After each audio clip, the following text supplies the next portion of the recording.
한 절씩 교독하시도록 하겠습니다. 예수께서 예루살렘에 이르러 성전에 들어가사 모든 것을 둘러보시고 때가 이미 저물매 12 제자를 데리시고 베다니에 나가시니라.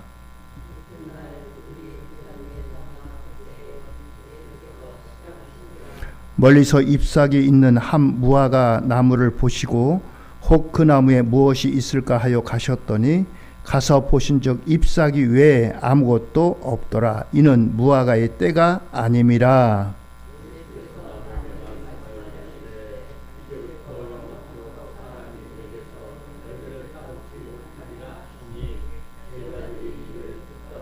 그들이 예루살렘에 들어가니라. 예수께서 성전에 들어가사 성전 안에서 매매하는 자들을 내쫓으시며 돈 바꾸는 자들의 상과 비둘기 파는 자들의 의자를 둘러 엎으시며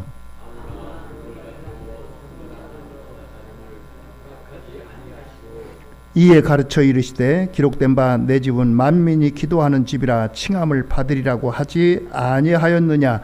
너희는 강도의 소굴을 만들었도다 하시매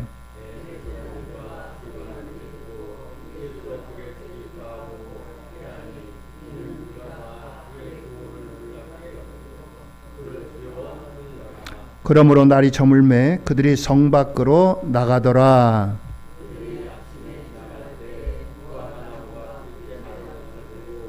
베드로가 생각이 나서 여짜오되 랍비여 보소서 저주하신 무화과 나무가 말랐나이다.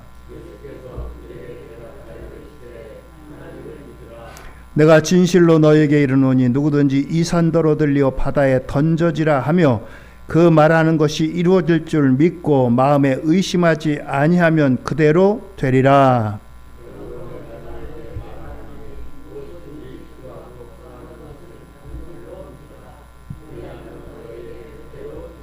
함께 읽습니다. 서서 기도할 때에 아무에게나 혐의가 있거든 용서하라. 그리하여야 하늘에 계신 너희 아버지께서도 너희 허물을 사하여 주시리라 하시니라. 아멘. 할렐루야.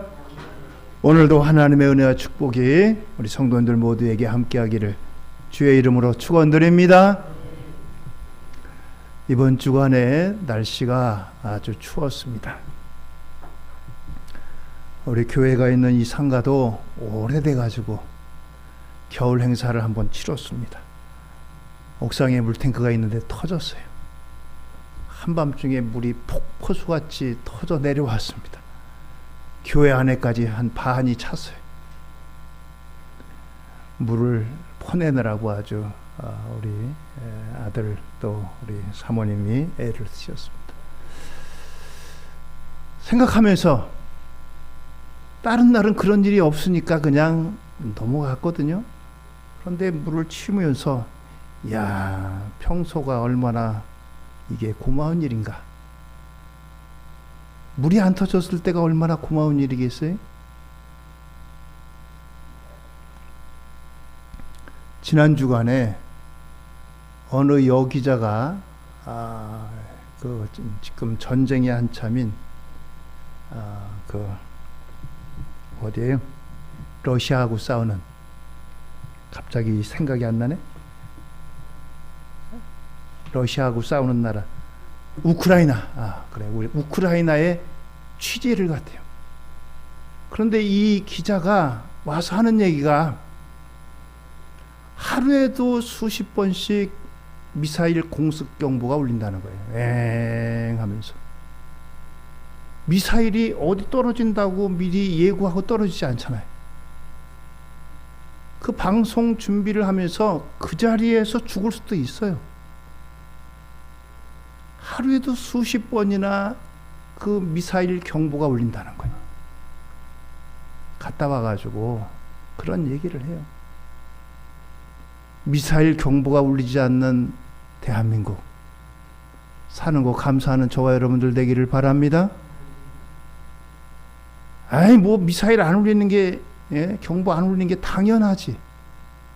당연한 게 어디가 있어요.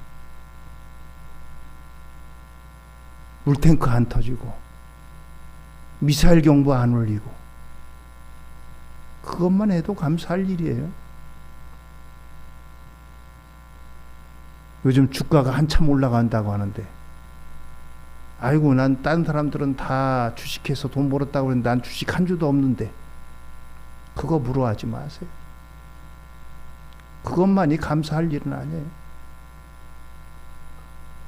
오늘 하루도 평안하고 무탈한 거 하나님 앞에 감사할 일인 줄 믿으시기 바랍니다.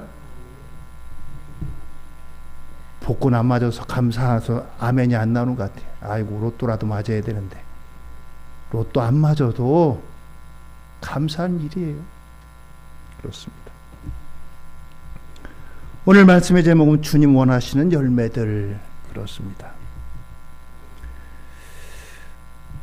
예루살렘에 입성하신 예수님께서 저녁이 돼서 다시 이 성 바깥에 가까운 베다니에 있는 나사로의 집에 가서 주무십니다. 나사로는 예수님이 몇 번 방문하신 집이에요. 세 자매만 살고 있는 집입니다. 나사로, 마리아, 마르다.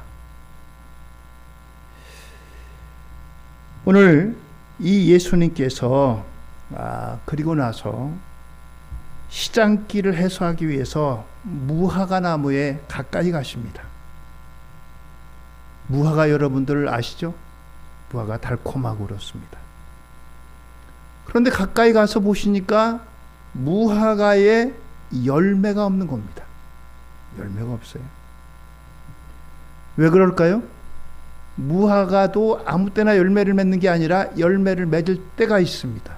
무화과는 여름 과일입니다. 여름이 돼야 열매가 이제 익어가는 거예요. 아직 여름이 아닌 거죠. 그렇다면 예수님께서 야, 아직 때가 아니구나 하고 발걸음을 돌리셔야 될 텐데 느닷없이 그 나무를 향해서 저주하신 겁니다. 이제부터는 영원토록 열매를 맺지 못하리라. 지금까지 여러분들 제가 마가복음을 쭉 강의했는데 여러분들 예수님께서 하신 일이 주로 어떤 일입니까? 병자를 고쳐주고 죽은 자도 살리고 그렇잖아요. 귀신도 쫓아내고 눈먼 자 눈을 뜨게 하고 안전병이 일으키고 이런 사역을 감당하셨는데 이건 사람도 아니고 나무를 향해서 때가 아니어서 열매를 맺지 못했는데 느닷없이 그 나무를 향해서 저주하시고 열매 맺지 못하게 하셨던 겁니다. 제자들이 그 다음날 아침에 그 길을 지나가면서 어제 예수님이 저주하셨던 그 나무를 가까이 가서 바라봤습니다. 그랬더니 하루 만에 그 나무가 뿌리채 말랐던 거예요. 예수님이 하신 사역과 지금 뭔가 다르잖아요. 예수님이 옛날에도 이제 죄인을 향해서 너 저주받아라, 너는 심판받아라, 뭐 이렇게 말씀하셨다면 이 나무에 대한 한 일도 예수님이 그런 의미로 하셨구나라고 생각할 텐데 전혀 다른 모습이었어요. 예수님이 왜 저주를 하셨을까? 시장에 하셔가지고 배고파서 무화과 나무에서 열매를 좀 잡술까 했는데 열매가 없어서 심통이 나서 그러셨을까? 아니면 예수님이 지금 예루살렘에 들어오신 목적이 십자가 지러 오셨는데 십자가를 지시려니까 너무 스트레스 받아가지고 그만 이 무화과에다가 저주를 퍼부으셨을까? 여러분들 예수님께서는 기적을 행하시고 능력을 행하시는데 한 번도 당신의 필요 때문에 기적을 행하지는 않으셨습니다. 예수님이 사역을 시작하시기 전에 40일을 주야로 금식하셨잖아요. 금식하시고 난 다음에 시험하는 자가 와서 예수님께 세 가지를 시험하잖아요. 첫째가 뭡니까? 야, 너 배고프지? 40일 동안이나 금식해서 돌 가지고 떡 만들어 봐봐. 빨리 이거 만들어 먹어. 근데 예수님이 돌로 떡 만드셨어요?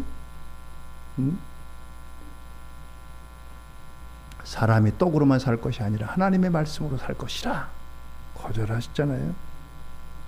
예수님은 한 번도 당신이 필요해가지고 내가 필요하니까 이거 기적 만들어야 되겠다, 떡집 먹어야 되겠다, 떡집 만들어 먹어야 되겠다, 아닙니다. 배고픈 청중들을 향해서 오병이어의 기적, 칠병이어의 기적, 물로 포도주를 만드신 것도 이제 결혼식에 참석한 사람들을 위해서 만드셨던 거예요. 자, 그런데 예수님께서 아무튼 오늘 이 무화과 나무를 저주하시고 이걸 통해서 뭔가 제자들에게, 우리들에게 하실 말씀이 있는 겁니다. 오늘 그 말씀이 뭘까요? 그것은 오늘 주님께서 우리에게 이 무화과처럼 열매 없는 나무가 되지 말고 너희들 뭔가 열매를 맺으라 라고 말씀하시는 거예요. 주님이 원하시는 열매가 무엇인가? 첫 번째는 진정으로 드리는 예배의 열매인 것입니다. 11장 15절입니다. 마가복음, 그들이 예루살렘에 들어가니라 예수께서 성전에 들어가사 성전 안에서 매매하는 자들을 내쫓으시며 돈 바꾸는 자들의 상과 비둘기 파는 자들의 의자를 둘러 엎으시며. 예루살렘 성전 입구에 이 장사꾼들이 있었어요. 왜요? 하나님 앞에 성전에 가서 제사를 드리려면 소나 양이나 비둘기 같은 제물이 있어야 됩니다. 근데 예루살렘에 사는 사람들 같으면 가까우니까 이 제물을 끌고 오면 돼요. 그런데 저 멀리 서 있는 사람들이 이 제물을 가지고 오려면 얼마나 힘들겠어요. 우리로 말하면 서울에 성전이 있는데 저기 부산이라든가 목포에서 와서 제사를 드린다면 예를 들어서 소 끌고 양 끌고 올라오기 얼마나 힘들겠어요. 그래서 성전 안에서 돈을 주고 이 소나 비둘기나 또는 양을 제물로 드리도록 이런 사람들이 있었던 겁니다. 그리고 누구나 성전세를 내야 돼요. 성전세는 일반에서 쓰는 돈이 아니라 하나님 앞에 드리는 돈은 마치 외국 돈처럼 바꿔야 돼요. 그래서 이 돈 바꾸는 사람들이 있고 비둘기 파는 사람, 양 파는 사람, 소 파는 사람, 이런 사람들이 있었던 거예요. 자, 그러니까 성전 안에 제사 드릴 때 이 사람들은 필요한 사람들입니다. 필요한 사람들인데 예수님이 이 사람들이 갖고 있는 이제 이들의 상을 다 뒤엎습니다. 뒤엎어요. 얼마나 난리가 났겠어요. 비둘기들이 꾹꾹거리고 얼마나 난리가 났겠습니까? 왜 그렇겠어요? 필요에 의해서 거기 생겼는데 그것이 장사 속으로 변했다는 겁니다. 정당하게 재물을 제값 주고 이렇게 팔면 되는데 말하자면 독점적인 위치로다 좋은 자리에 자리 잡아가지고 일반 값보다 비싸게 받는 거예요. 양 한 마리 시장 가면 예를 들어서 우리말로 하면은 50만 원이면 살 수 있다고 하면은 성전에서는 80만 원, 90만 원 부르는 거예요. 나머지는 뭐예요? 자기 주머니 채우는 거예요. 근데 이 주머니 채우는데 여기서 아무나 장사할 수 있겠어요?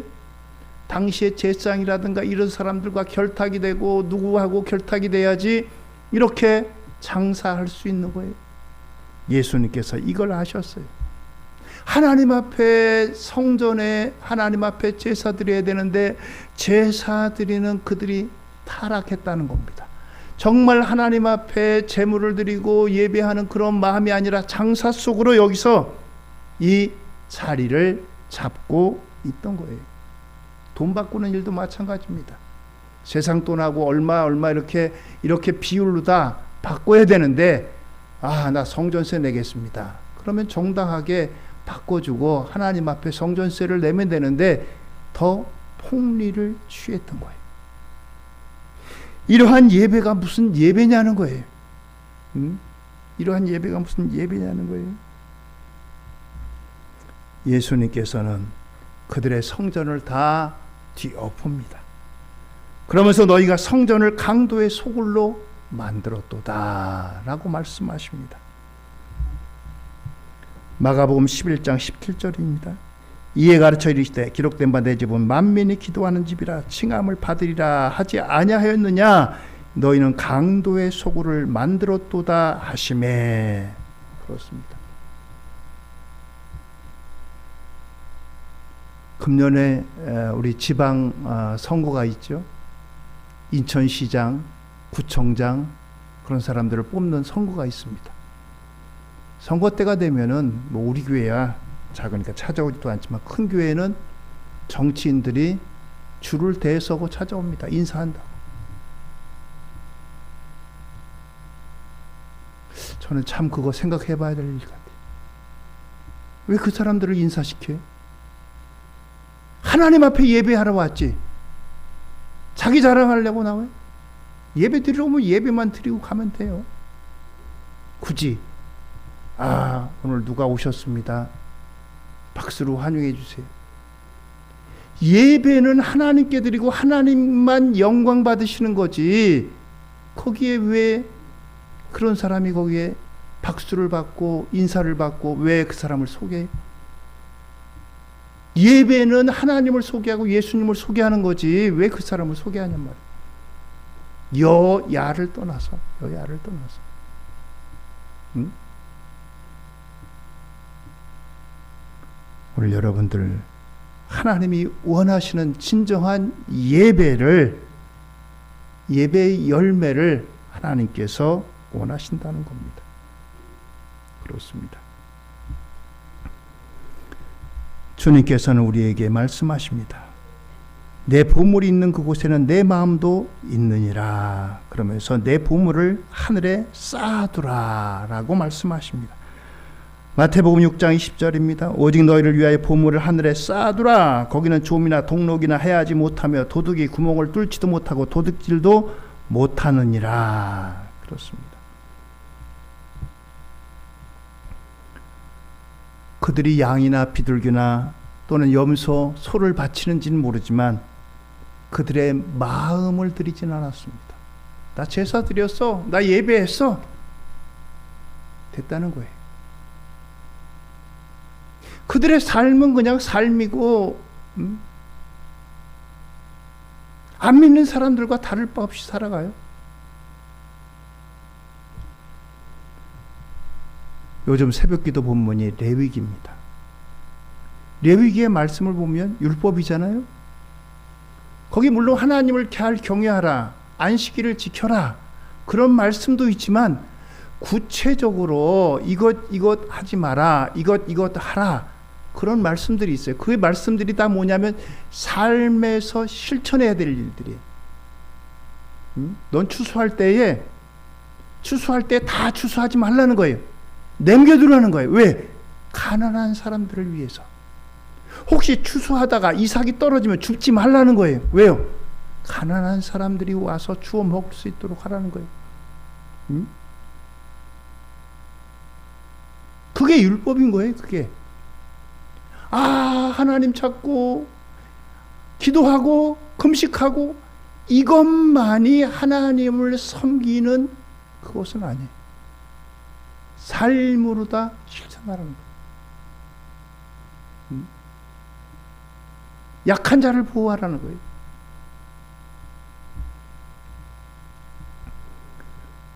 오늘 예루살렘 거룩한 성전에, 큰 성전에 거기 입구에 제사를 드리기 위해서 많은 사람들이 상을 차려놨습니다. 또 돈을 바꾸는 그런 일을 위해서 돈 바꾸는 사람들이 있었어요. 편의는 제공해 주는지 모릅니다. 그러나 마음은 떠난 거예요. 하나님은 우리의 마음을 달라고 원하십니다. 우리의 삶을 달라고 원하십니다. 올바른 예배, 진정한 예배를 로마서 12장 1절은 이렇게 말합니다. 그러므로 형제들아, 내가 하나님의 모든 자비하심으로 너희를 권하노니 너희 몸을 하나님이 기뻐하시는 거룩한 산 제물로 드리라. 이는 너희가 드릴 영적 예배니라. 구약의 제물은 동물 제사예요. 부자는 소를, 평민들은 양을, 가난한 서민은 비둘기를 하나님 앞에 제물로 드렸어요. 그런데 신약의 예수님께서는 동물이 아니라 너희 몸을 드려라. 우리가 죽으라는 게 아니고 하나님 앞에 거룩하게 말씀대로 너희 몸을 사용하라 라고 하는 겁니다. 그렇습니다.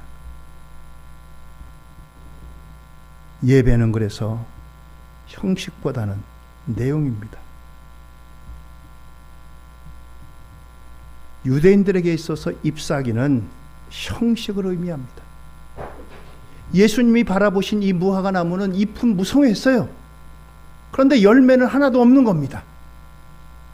무화과 나무는 열매를 위해서 존재하는 나무입니다. 열매를 먹으려고 심는 거예요. 근데 잎만 무성해가 잎 가지고 쓸 게 없어요.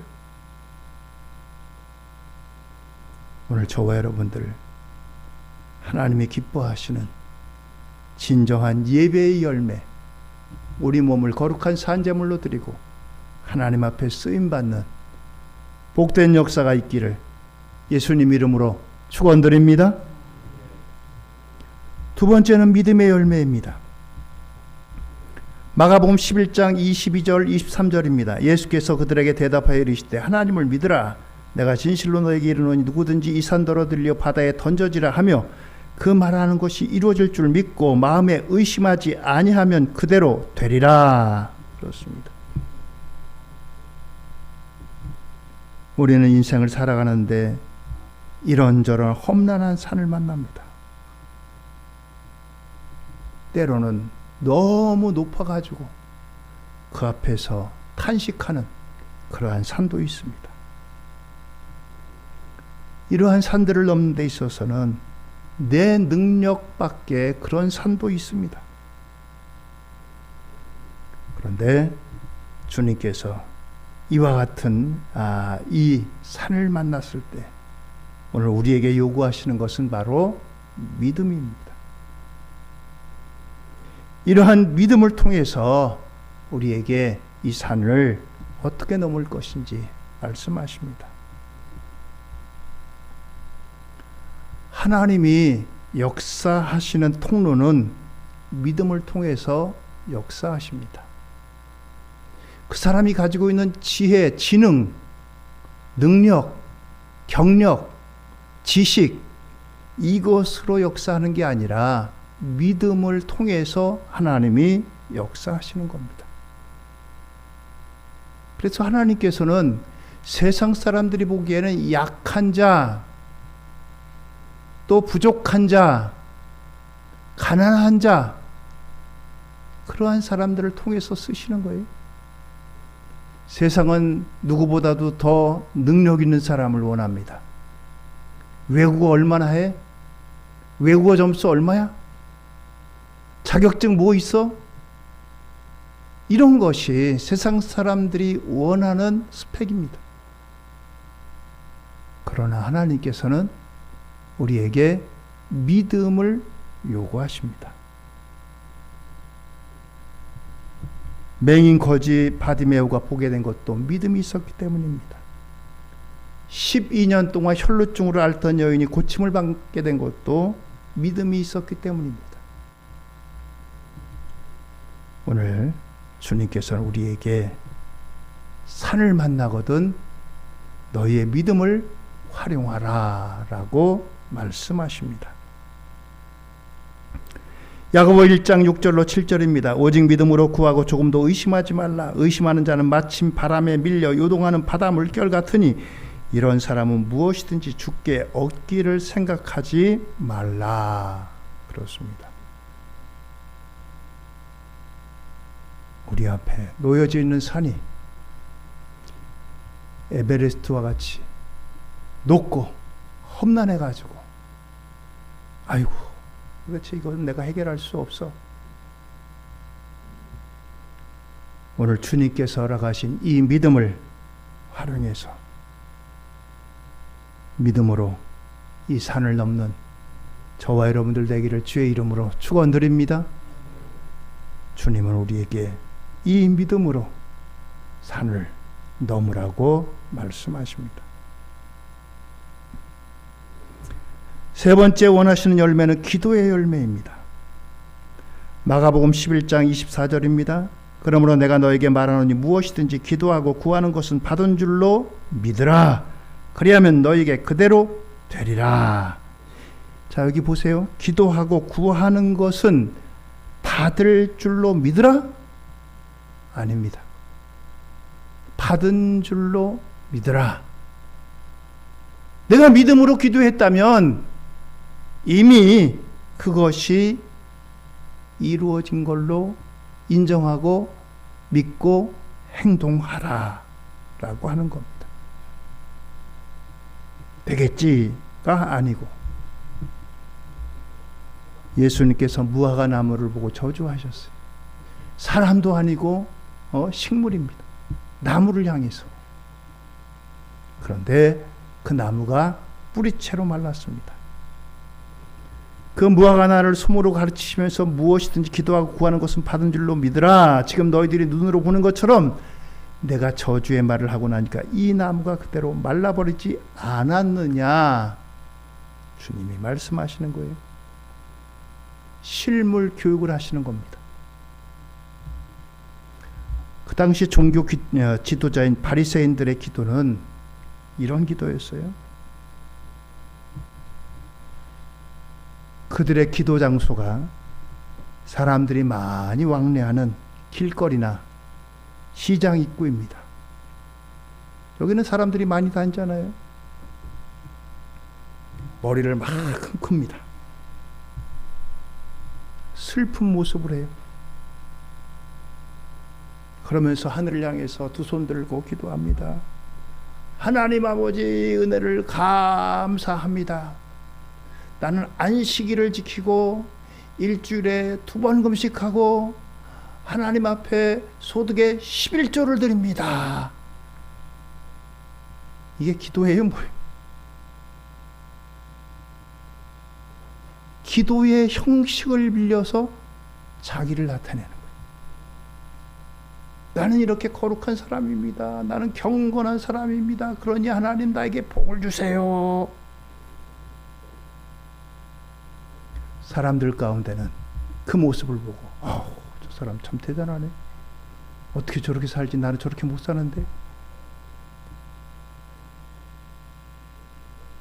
그런데 주님께서는 그들을 잎사귀만 무성한 그런 사람들이라고 말씀합니다. 누가복음 18장 11절로 12절에 잘 나타나 있어요. 바리새인들은 어떤 사람들이냐? 사실 시작의 근본은 좋았어요. 어떻게 하면 하나님 말씀을 잘 지키고 우리가 말씀대로 살겠냐? 그런 것을 추종하는 무리들이 바리새인들이. 그런데 너무 여기에 집중한 나머지 정말 핵심적인 내용은 빠지고 겉의 형식만에 치우쳤어요. 지난주에 금식했어? 지난주에 11조 드렸어? 지난주에 기도했어?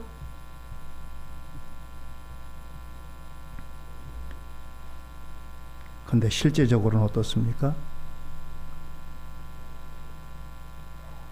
그들은 예수님의 자비와 긍휼의 사역을 늘 방해했어요.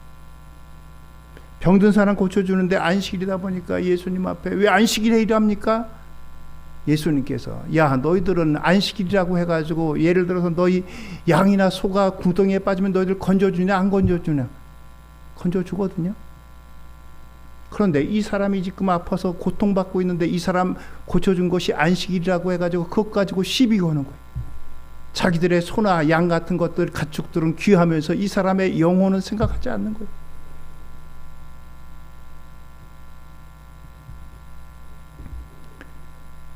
반면에 또 한 사람 기도하는 사람들이 있습니다. 당시 사람들로부터 손가락질 받던 세리의 기도입니다. 누가복음 18장 13절입니다. 세리는 멀리 서서 감히 눈을 들어 하늘을 쳐다보지도 못하고 다만 가슴을 치며 이르되 하나님이여 불쌍히 여기소서 나는 죄인이로소이다 하였느니라. 바리새인들은 하늘을 향해서 고개를 들고 하나님 내 기도 받으세요, 나를 보세요 하고 고개를 들고 기도했어요. 그런데 이 세리는 하늘을 쳐다보지 못하고 땅 쳐다보면서 자기의 가슴을 치면서 하나님 나를 불쌍히 여겨주세요. 나는 죄인입니다. 예수님께서는 이 두 기도를 말씀하시면서 이렇게 말씀하십니다. 18장 14절입니다. 누가복음. 내가 너에게 이르노니 이에 저 바리새인이 아니고 이 사람이 의롭다 하심을 받고 그의 집으로 내려갔느니라. 무릇 자기를 높이는 자는 낮아지고 자기를 낮추는 자는 높아지리라 하시니라. 그렇습니다. 하나님 앞에 응답받는 기도, 하나님이 기뻐 받으시는 기도는 어떤 기도입니까? 하나님의 은혜와 궁휼을 기하는 기도예요. 하나님, 나는 하나님에게 은혜를 구합니다. 하나님, 나는 궁휼을 베풀어 주세요. 하나님의 은혜는 하나님이 궁휼을 베풀어 주시는 겁니다. 그렇습니다. 오늘 저와 여러분들 하나님의 궁휼을 구하시는 저와 여러분들 되기를 주의 이름으로 축원드립니다. 우리나라도 하나님의 궁휼하심을 입어야 돼요. 우리 자녀들도 궁휼히 여기심을 입어야 돼요. 저와 여러분들도 하나님이 우리를 궁휼히 여겨주셔야 돼요. 궁휼히 여겨주시는 것이 곧 은혜인 것입니다. 오늘 이 바리새인들이 그렇게 금식하면서 열심히 기도했지만 오늘 이 자기의 가슴을 치며 통곡하는 이 세리의 기도를 우리에게 말씀하십니다. 엘리야는 우리와 성정이 같은 사람이로되 엘리야는 우리와 성정이 같은 사람입니다. 3년 반 동안 그 이스라엘 땅에 비 한 방울 내리지 않았어요. 하나님 앞에 기도합니다. 기도해도 근데 아무런 변화가 없어요. 그런데 이 엘리야가 이미 비가 내리는 폭우의 소리를 듣고 확신을 가지고 기도합니다. 3년 반 동안 내리지 않던 그와 같은 비가 내릴 것을 확신하고 당시에 아합왕에게 아직 비 한 방울 내리지 않는데 아합왕이요, 조금 있으면 폭우가 내릴 겁니다. 당신 여기서 이제 마차 타고 가는데 마차가 빠져가지고 마차가 움직이지 못할 만큼 비가 내릴 겁니다. 그렇게 선포한 거예요. 왕이 이렇게 선포했는데 비가 안 내리면 어떻게 되겠어요? 야, 저는 거짓말했다, 저는 당장 묵배라, 죽임을 당하지 않겠어요? 그런데도 불구하고 엘리야는 하나님 앞에 7번이나 기도합니다. 그랬더니 사한이 가서 보니까 엘리야 사도님, 하늘에 조그만 구름이 있습니다. 그 구름이 몰려들더니 하늘에서 폭우가 내려가지고 장대비가 내리고 아합이 이 수레가 빠질 만큼 그렇게 비가 내렸던 것입니다. 오늘 저와 여러분들 하나님께서 원하시는 열매가 있습니다. 예배의 열매가 있습니다. 믿음의 열매가 있습니다. 기도의 열매가 있습니다. 하나님이 기뻐하시는, 주님이 기뻐하시는 이 열매로 주님을 기쁘시게 영화롭게 하는 우리 연성령 가족 모두가 되기를 예수님 이름으로 축원드립니다. 기도하시겠습니다.